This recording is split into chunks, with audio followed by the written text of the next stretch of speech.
Thanksgiving is my favorite holiday, not because it's such an extraordinary event, but for precisely the opposite reason. Thanksgiving invites us to celebrate the stuff of everyday life: family and friends, shelter, the harvest. At its best, Thanksgiving is a festival of gratitude. If Unitarian Universalists are the gratitude people, and I believe we are, then Thanksgiving is our holiday. During the winter of 1621, more than half of the 100-plus settlers in the Plymouth colony had succumbed to disease and cold, sometimes dying at the rate of 2 or 3 a day. But over the following summer, the growing season had been generous, and the settlers had confidence that they would bury fewer of their number during the winter to come. Remembering their sons and daughters and parents and friends who had died, the settlers gathered on what came to be called the first Thanksgiving to give thanks. As the poet Derek Walcott puts it, their business and duty was to speak of the light's bounty on familiar things: family and friends, shelter, and the harvest.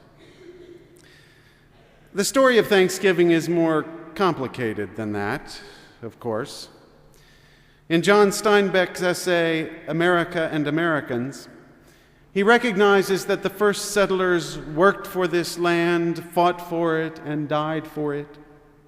But, he says, they also stole and cheated and double-crossed for it. Theft of land from Native Americans was commonplace, as was the enslavement of non-Europeans, especially those brought here from Africa against their will. Even so, Steinbeck says, over time we became more alike than we were different. A new society, not great, but fitted by our very faults for greatness. E pluribus unum. From many, one. One nation from many people. One dream from many hopes. One goal from many labors. One feast from many sources. Here's the principle. If you pay careful attention to one thing, your attention should eventually expand to include everything. For example, what happens if you pay careful attention to pumpkin pie? Something more than a few of us will be doing, perhaps more than helpful, over the next week. You should soon become aware that a single slice of pie, a feast on a plate, comes to you from many people and many labors and many sources. A single-parent mother of 3 in Jamaica shelled the nutmeg. A teenage boy in the Dominican Republic chopped the sugar cane. A $250,000 combine in Kansas harvested the wheat. A cow on a corporate-owned farm in Pennsylvania gave the milk. The rain watered the pumpkin patch, and the sun warmed it, and the breeze cooled it. The gravity of the Milky Way galaxy gently holds the sun in place. The rest of the universe, in its turn, makes the Milky Way possible and keeps it viable. I admit that, for me at least, it's easier just to eat the pie than it is to focus on who and what made it possible. We often overlook the backstory of our experience. This is why gratitude is a discipline. We have to learn it and practice it and teach it.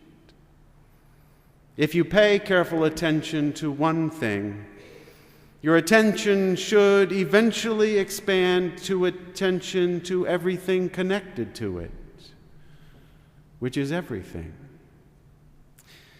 This realization led the poet William Blake to write of the ability to see the world in a grain of sand and heaven in a wildflower.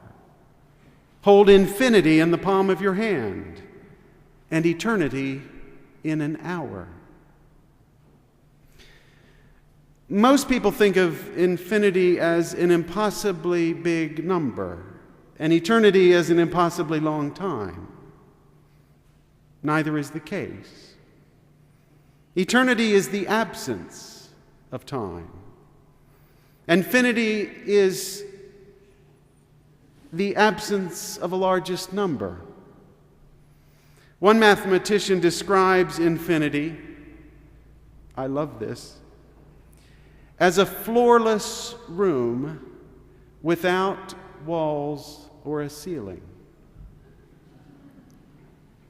Aristotle put it more precisely.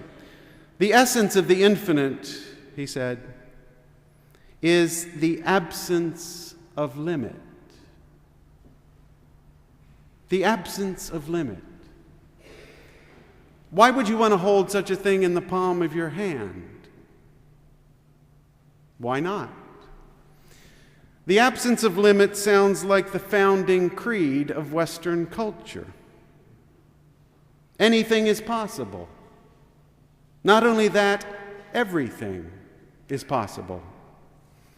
The hallmark of our society is the conviction that there should be no limit to the extent of our freedom or the range of our opportunities or the vastness of our wealth. To some extent, we've made good on this conviction. Those of us who live in this nation today are, on average, among the most fortunate people ever to walk on the face of planet Earth. So why aren't we happier about it? Compared to almost all our human ancestors, we are surrounded by a wealth of freedom and opportunity and prosperity. Greg Easterbrook calls our current situation the progress paradox. Often when life gets better, people feel worse. He asks, why do capitalism and liberal democracy, both of which justify themselves on the ground that they produce the greatest happiness for the greatest number, leave so much dissatisfaction in their wake? Despite our current economic troubles, life today is better than it once was, at least for almost all of us. The late paleontologist Stephen Jay Gould once said during a presentation here at All Souls that he could not imagine anyone whose life was dominated by nostalgia for the old days.